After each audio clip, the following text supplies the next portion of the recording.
بدر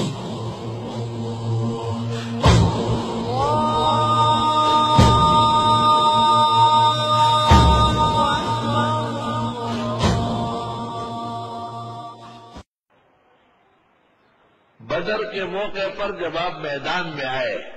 تو آپ کچھ حالات دیکھنے آئے تھے، اور نیچے سے وہ ابو سفیان کا قافلہ ٹھہر گیا، اوپر سے ابو جہل آیا اور صحابہ درمیان میں آئے، اور جو صحیح جگہ تھی وہ مشرکین نے پکڑ لی، اور جو تکلیف کی جگہ تھی وہ صحابہ کے لیے رہ گئی۔ تو آپ نے صحابہ سے کہا کہ آپ بتائیں کیا کرنا چاہیے، ہم تو لڑنے نہیں آئے تھے، میدان لڑائی کا بن گیا۔ مقداد ابن الاسود نے کھڑے ہو کے تقریر کی۔ عبداللہ بن مسعود کہتے مقداد میری پوری زندگی کی نیکی ہے، لے لے یہ تقریر دے رہے۔ کیا تقریر کی، اور پیغمبر سے کہا آپ اللہ کے نبی و رسول ہیں، آپ کا ہر قدم وہی ہے، اور ہم تو آپ پر ایمان لائے ہیں، اور ہم پیچھے ہٹنے والے نہیں ہیں آپ سے، اور ہم قوم موسیٰ نہیں ہیں جنہوں نے اپنے پیغمبر موسیٰ کو کہا اذهب انت وربك فقاتلا انا هاهنا قاعدون، آپ اور رب جا کے وہاں جہاد کریں عمالقہ سے، ہم یہی رہیں گے، جب میدان خالی ہو جائے گا پھر ہم آرام سے اندر آئیں گے، ہم سے لڑنے وڑنے کی توقعات نہ رکھیں، ہم یہ قوم نہیں ہیں، ہم وہ قوم ہیں کہ نقاتل عن یمینک وعن یسارک وعن امامک وعن خلفک حتی نقتل بین یدیک،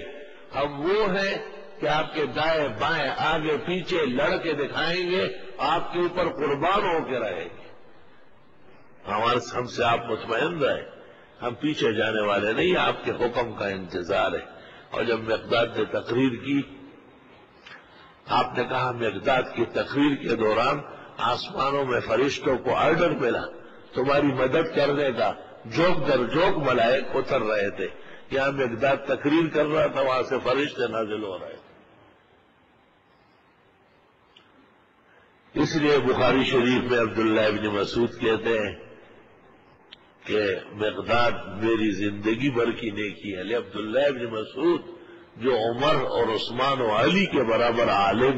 اور نبی کا عزیز قریب علی و حسنین کے برابر مانے جاتے ہیں، وہ کہتے ہیں کہ مقداد میری ساری نیکیاں لے لے، لیکن یہ ایک تقریر دے دے، بس تقریریں بڑے کام کی ہوتی۔ مولانا طارق جمیل نے یہاں تقریر کی اور اچھی تقریر کی، اللہ تعالیٰ نے ان کے لیے مخلوق کے دلوں میں محبت ڈالی، اور یہ دیوبندیوں کی بہت بڑی فتح ہے، اور تبلیغیوں کی،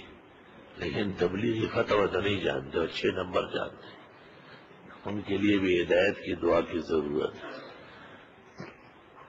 کہ وہ مولانا طارق جمیل کی صلاحیتوں کا احترام کریں۔ بعض لوگ مجھے کہتے ہیں آپ ان سے ناراض رہے، میں نے کہا آپ جب چھوٹے تھے تو شلوار نہیں پہنتے تھے، اب کیوں پہنتے؟ گرد سردی میں لحاف اٹھائے ہوئے تھے، اب کیوں سر پہ نہیں رکھ رہے؟ بھائی تم لوگ ہی غلط باتیں سناتے ہو۔ تو وہ شیعوں کے ہاں چلا گیا،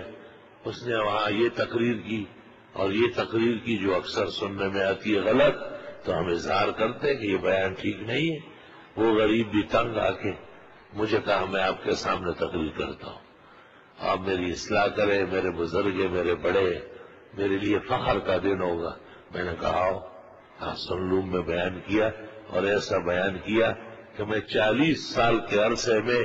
کسی کی تقریر سے اتنا متاثر نہیں ہوں، نہ اتنا رویا ہوں جتنا اس کی تقریر میں جب اس نے دارالعلوم دیوبند اور ان کے بنا و تاسیس و مقاصد کا ذکر کیا۔ آفرین از خدائے بر پہ درے کہ از و مان ای چنی پہ سرے، اللہ اسے سلامت رکھے اور اس کا گد گرد اور بہاروں پر ہو، اور حاسدین اور کینہ پرور لوگ اللہ انہیں ہدایت دے۔ لا الہ الا اللہ، لا الہ الا اللہ۔ یہ اقبال، ڈاکٹر اقبال جس کا آپ ہم سنتے ہیں، ایک شاعر